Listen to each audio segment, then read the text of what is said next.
pakudachwa zvigoitika vachitsvaga mugeto hatisikuwanika akeno iripo pabasa vamwe chavo kungosasa upenyu unoda kushanda ahasi makasa vataurire vamaklasa kuti zvakaipa zviandarasa vamwe vachita ndina basa asi vachona ndavaisa dhaza kushanda kuripo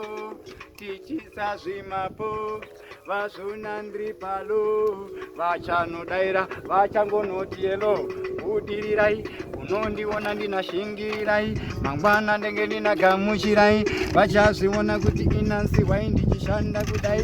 ina mukoma pedzi vamwe vachati ndiri kuenda kumwedzi asi kupera kwemwedzi ndenge ndakuitika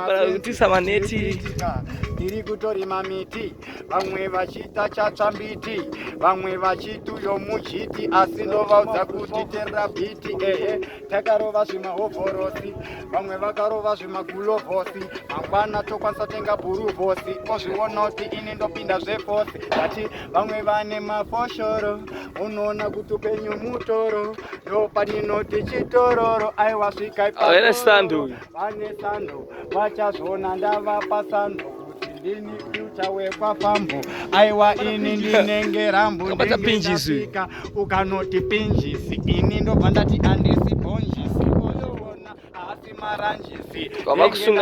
nhasi ipapo ndati vamwe vachisunga neti vamwe ndobva ndakanda maneti ndobva ndavashuna kuti straight ndovaudza kuti ayizibheti iyi unenge wakakwira padhamu kana kunoshedza kamu mangoma acho idhamu wozviona kuti nenge shamu masidzi akadyarwa apa ona masidzi tatodyara vamwe vakuti tiri kurwara taita mari totanga kufara vozviona tavapusha mubhara